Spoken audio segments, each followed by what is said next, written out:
David was raising a champagne glass when the doors opened. "To another year of love," he said with a smile. Guests applauded. Tolu stood beside him, glowing in a gold dress, her hand wrapped around his arm. The anniversary celebration was in full swing. Music played. People laughed. Phones recorded the moment. Then someone near the entrance gasped.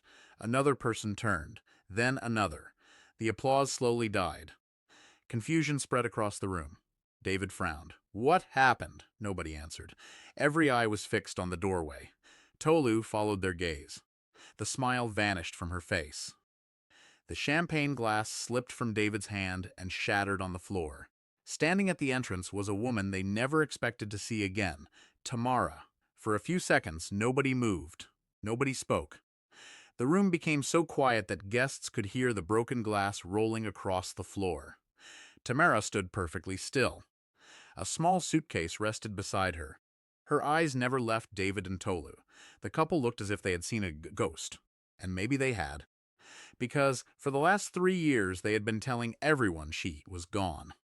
What nobody in that room knew was that Tamara had landed in Nigeria less than 4 hours earlier. And what she had discovered since arriving was enough to destroy every lie David and Tolu had built their marriage on. 3 years earlier, Tamara never imagined her life would end up this way. She and David had been married for 4 years. They weren't rich, they weren't perfect. But they were happy. At least she thought they were. Then her mother became seriously ill in London. Doctors warned that recovery would take months, possibly years. Tamara was an only child. There was nobody else to help. The decision broke her heart, but she had to leave. "I'll be back before you know it," she told David on the night before her flight. David pulled her into his arms. "We'll get through this. Promise?" "I promise." Tolu had been there too, her best friend since university, the woman who knew every secret she had, the woman she trusted like family. Tolu hugged her tightly. "Don't worry about anything here," Tamara smiled. "I know. I'll check on David." "Thank you." "We'll be waiting when you come home." Looking back now, those words felt like a curse. London was harder than Tamara expected. Her mother's condition worsened. Hospital visits became routine. Bills piled up. To support herself, Tamara worked long shifts. Some days she barely slept, yet no matter how exhausted she became, she always made time for David. She called him every day, sometimes twice, sometimes 3 times. Whenever she missed him, she reminded herself it was temporary. Everything she was doing was for their future. Months turned into a year, then another, then another. Whenever she suggested returning, David would say the same thing. "Stay with your mother." "But I miss you. I miss you too. Maybe I should come home." "No," his voice would soften. "Your mother needs you." Each time, Tamara felt grateful. She believed she had a supportive husband. She never suspected something else was happening. Then came the phone call that changed everything. It happened 2 months before she returned home. Her mother had finally recovered. Doctors cleared her for independent living. For the first time in years, Tamara could think about herself again. She immediately called David. "Guess what?" "What? Mom is better, that's great. I'll be home soon." A strange silence followed. Not excitement, not relief. Silence. Tamara frowned. "David?" "Yeah, are you okay?" "Of course. You don't sound happy. I'm happy." But he didn't sound happy. He sounded nervous. At the time she ignored it. Now she wished she hadn't. 2 weeks later, she booked her flight. She decided not to tell anyone the exact arrival date. Not David, not Tolu. She wanted to surprise them. She spent days shopping for gifts. She bought David a watch. She bought Tolu an expensive handbag. She imagined the three of them laughing together again. The memory made her sick now. The flight landed at noon. Tamara's heart pounded with excitement. She collected her luggage, passed through security, stepped outside, home. Finally, she hired a taxi. Halfway to her house, traffic slowed near a busy event center. A giant banner hung outside. The driver cursed under his breath. These events always block the road. Tamara glanced out the window, then froze. The banner showed a smiling couple. At first, she barely looked. Then recognition hit. Her stomach dropped. The man in the photo was David, her husband. The woman beside him was Tolu, her best friend. The words underneath made her blood run cold. Celebrating 1 year anniversary. Tamara felt the air leave her lungs. What? The driver glanced at her through the mirror. Madam? She couldn't speak. She stared at the banner, again and again and again. Surely she was mistaken. Surely there was an explanation. But there wasn't. The couple on the banner looked happy, comfortable, married. And worst of all, they looked public, not secret, not ashamed. Public. The taxi had barely stopped before Tamara jumped out. She stood in the middle of the pavement staring upward. People walked around her. Nobody understood that her entire life had just collapsed. If you're enjoying this story so far, take a moment to like the video, subscribe to the channel, and tell us in the comments. What would you do if you discovered your spouse had secretly married your best friend? Tamara immediately called David. The number was unavailable. She called again, unavailable. Then she called Tolu. The call connected. Tolu? Silence. The line disconnected. Tamara stared at her phone. A cold feeling settled in her chest. Something was very wrong, and she was about to learn that discovering the marriage was only the beginning. Because the truth behind how David and Tolu ended up together was far darker than simple betrayal. Before the day was over, Tamara would discover that almost everyone she knew believed she had abandoned her husband, disappeared without a word, and started a new life abroad. And someone had worked very hard to make sure they believed it. Tamara stood on the pavement for nearly a minute before forcing herself back into the taxi. Her mind was racing. Maybe there was some explanation. Maybe David had been pressured into something. Maybe the banner was fake. Maybe no. Even she couldn't believe the excuses anymore. Take me home, she told the driver. The ride felt endless. Every second brought a new wave of dread. When the taxi finally turned onto her street, Tamara immediately noticed something was different. The house looked occupied. Not by David, by strangers. New curtains hung in the windows. Children's bicycles sat near the entrance. Flower beds she had planted years ago were gone. Her pulse quickened. She stepped out and walked toward the gate. A young woman answered the door. The moment she saw Tamara, confusion crossed her face. "Can I help you?" Tamara stared. "What are you doing in my house?" The woman blinked. "Your house?" "Yes." The woman looked nervous. Then something strange happened. Recognition flashed across her face. "Oh," the single word sent a chill down Tamara's spine. "Oh, what?" The woman swallowed. "You're Tamara." Tamara felt her stomach tighten. "How do you know my name?" The woman looked uncomfortable. For a few seconds she seemed unsure whether to answer. Then she sighed. "David mentioned you." Tamara's heart pounded. "What did he say?" The woman hesitated. Then she quietly replied, "He said you left him years ago."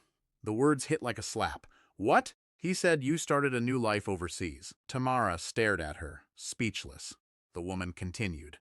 "He told everyone you weren't coming back." For a moment, Tamara forgot how to breathe. Not coming back. That was the story. That was what people believed. Someone had erased her. Someone had rewritten her life. The woman suddenly looked guilty. "I'm sorry." Tamara shook her head. "No." The word came out almost as a whisper. "No." She backed away from the house, then turned, then kept walking. She didn't even know where she was going. She just needed answers. One name kept coming to mind. Mrs. Adeyemi, the elderly woman who had lived next door for decades. If anyone knew what happened, it would be her. 20 minutes later, Tamara was sitting in Mrs. Adeyemi's living room. The older woman looked as shocked as everyone else. "Tamara." Tears filled her eyes. "My child." Tamara leaned forward. "I need the truth." Mrs. Adeyemi lowered her gaze. For a moment she said nothing. Then she sighed. "People thought you abandoned David." Tamara closed her eyes. Hearing it again somehow hurt even more. "Who told them that?" "David." The answer came immediately. But he wasn't the only one. Tamara opened her eyes. "What do you mean?" Tolu repeated the story. Of course she did. The anger inside Tamara began growing. Mrs. Adeyemi continued. "At first, people asked questions. What kind of questions? Why weren't you calling? Why weren't you visiting? Why weren't you sending money?" Tamara sat upright. "Sending money?" "Yes." The older woman frowned. "David said you stopped helping him financially." Tamara almost laughed. A bitter, painful laugh. What? He said he was struggling. Tamara grabbed her phone. Her hands trembled as she opened her banking app. Then she turned the screen around. Look, Mrs. Adeyemi adjusted her glasses. As she scrolled, her eyes widened. Month after month, transfer after transfer, thousands of pounds, sent regularly, sent faithfully, sent without fail. The older woman's expression changed completely. This can't be right. It is. But David said. I know what David said. The room fell silent. For 3 years, she had been sacrificing everything, working endless shifts, skipping vacations, living modestly. Also, she could support her husband and prepare for the future. Now she was learning he had told everyone she abandoned him. Nothing made sense. Then a voice interrupted them. Because David wasn't telling the whole truth, Tamara turned. A woman stood in the doorway. Funmi, an old mutual friend. The moment she saw Tamara, guilt flashed across her face. Tamara, Funmi. The younger woman sat down slowly. I always knew something was wrong. Tamara frowned. What do you mean? Funmi glanced toward Mrs. Adeyemi before speaking. Tolu. The name instantly changed the atmosphere. What about Tolu? Funmi leaned forward. She became very involved in David's life after you left. How involved? Too involved. Tamara's stomach tightened. Explain. At first it seemed innocent. Funmi paused. Then she started speaking on David's behalf. What does that mean? If anyone asked about you, Tolu answered. Tamara stared. Why? That's exactly what bothered me. Funmi shook her head. She always had information. What kind of information? She claimed you were changing, Tamara frowned. What? She said London changed you. That's ridiculous. I know. Funmi nodded. Then she started saying you barely called. Tamara laughed bitterly. Another lie. Then she claimed you wanted a different life. The room went quiet. Every statement painted the same picture. A picture of a wife slowly abandoning her marriage. A picture Tamara knew was false, yet somehow everyone had believed it. Then Funmi said something that made Tamara's heart stop. I tried warning you. Tamara froze. What? I sent you a message. When? Almost 2 years ago. Tamara stared. I never got it. I know. How? Funmi looked uncomfortable. Then she answered. Because Tolu called me afterward. The room became silent. What? Funmi swallowed. She called me and told me to stay out of her business. Every hair on Tamara's arm stood up. Her business. Not David's marriage. Not a misunderstanding. Her business. Tamara felt a cold chill crawl through her body. For the first time, she considered something she hadn't wanted to believe. This wasn't random. This wasn't accidental. Someone had been working behind the scenes. Someone had been controlling information, manipulating people, shaping opinions. And that someone appeared to be Tolu. The realization was terrifying. But the next discovery would be even worse. Because later that evening, Tamara decided to review every transfer she had sent over the last 3 years. She wasn't looking for anything specific. She simply wanted proof. Proof that she had supported her husband. Proof that she had remained committed. Proof that she hadn't abandoned anyone. Instead, she discovered something that made her blood run cold. Every transfer she had sent for nearly 3 years had gone into the same account. An account she suddenly realized she didn't recognize. And when she checked the account holder's name, she nearly dropped her phone. Because the money had never been going to David. It had been going to Tolu. Tamara stared at the account details for what felt like an eternity. Then she checked again, and again, and again. The name never changed. Tolu. Every transfer, every sacrifice, every pound she had earned through years of exhausting work. All of it had been sent directly to Tolu. Her hands began trembling. No. The word escaped her lips before she could stop it. No. She quickly opened older records. The result was the same. Tolu, Tolu, Tolu. A memory suddenly surfaced. About 2.5 years earlier, David had called her. I changed banks. Oh? Yeah. I'll send the new account details. At the time, she hadn't questioned it. Why would she? He was her husband. Now she realized how easily she had been manipulated. Someone had sent new account details. Someone had redirected the money. And she had never bothered to verify the account holder. The realization made her feel sick. Tamara immediately called Funmi. 20 minutes later, she was sitting across from both Funmi and Mrs. Adiemi. Neither woman could believe what they were seeing. "She stole it?" Funmi asked. "It looks that way." "All of it?" Tamara nodded. The room fell silent. Then Funmi said something unexpected. "You need to talk to David." Tamara almost laughed. "Why? Because I don't think he knows." Tamara frowned. "What makes you say that?" Funmi hesitated. Then she leaned forward. "Because David looked miserable long before he married Tolu." Tamara stared. "What? He wasn't happy." That wasn't what Tamara expected. According to the story she had built in her mind, David and Tolu had happily betrayed her together. But what if things weren't that simple? That night, Tamara sat alone in her hotel room wrestling with that possibility. Around midnight, her phone rang. Unknown number. She answered cautiously. "Hello?" Silence. Then breathing. Heavy breathing. Tamara froze. She recognized it immediately. "David. Tamara." His voice sounded strained, tired, almost defeated. "What do you want?" Several seconds passed. Then he quietly replied, "I heard you're back." Tamara laughed bitterly. "Obviously." Another silence. Then David said something she never expected. "I never got your money." The room seemed to stop spinning. "What?" "I never got it." Tamara sat upright. "What are you talking about?" "The transfers." Her pulse began racing. "What do you mean you never got them?" "I means exactly that." His voice cracked. "I thought you stopped sending money years ago."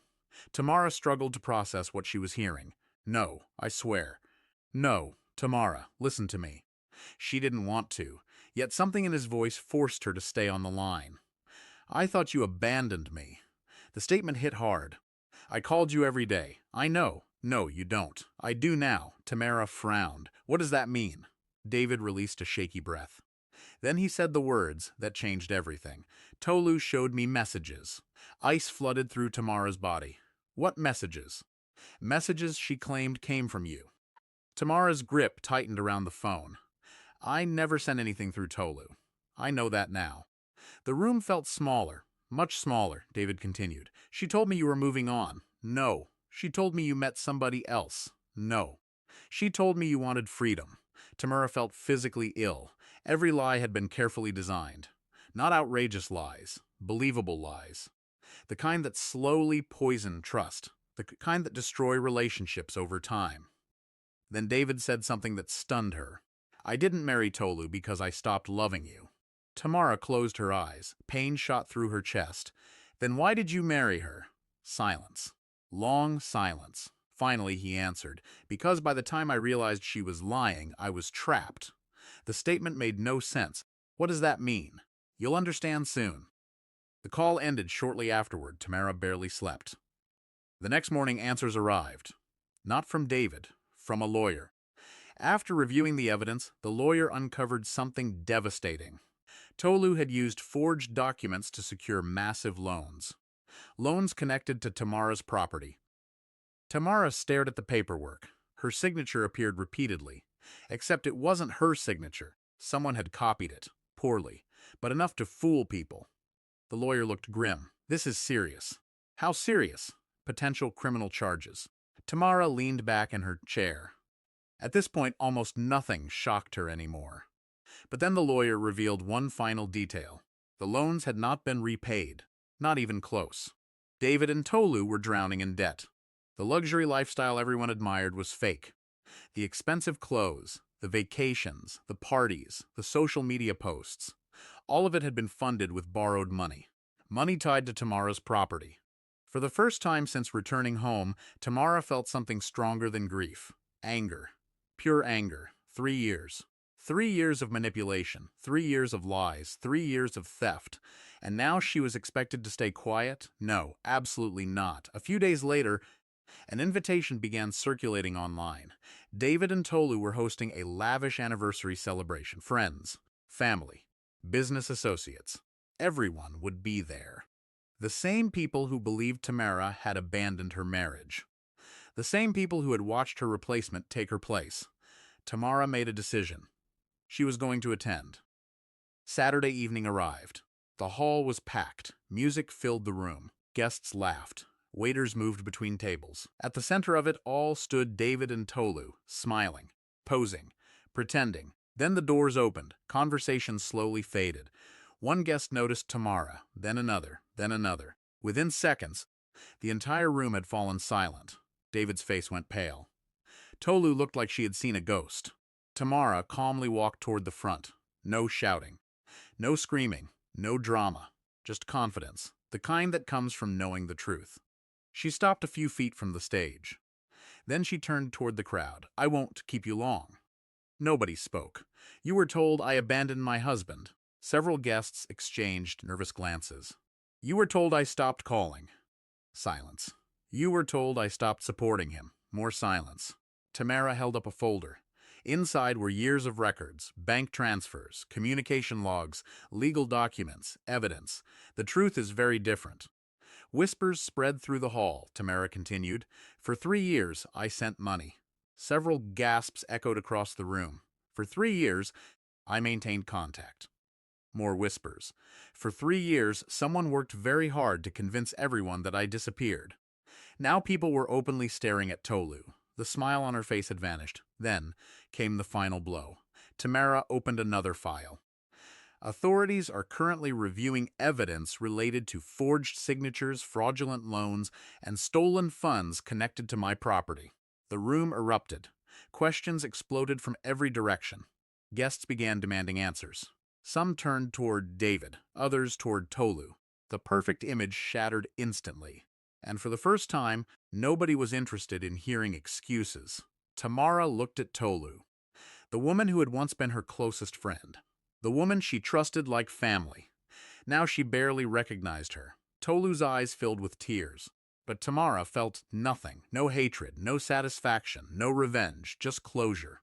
She turned and walked toward the exit. Behind her, chaos erupted. Arguments, accusations, panic. But she never looked back, because some endings don't require a final confrontation. The truth had already done the work. 6 months later, Tamara was living peacefully. The investigations continued. The legal battles moved forward. But emotionally, she was free. One evening, 2 messages arrived. The first was from David. "I'm sorry for everything." The second was from Tolu. "I regret what I did every day." Tamara read both messages, then deleted them. Not because she was angry, not because she wanted revenge, but because she had finally learned something important. The people who break your heart are not always the people who deserve a place in your future. She placed her phone aside and smiled. The marriage was gone. The friendship was gone, but so was the pain. And that was enough.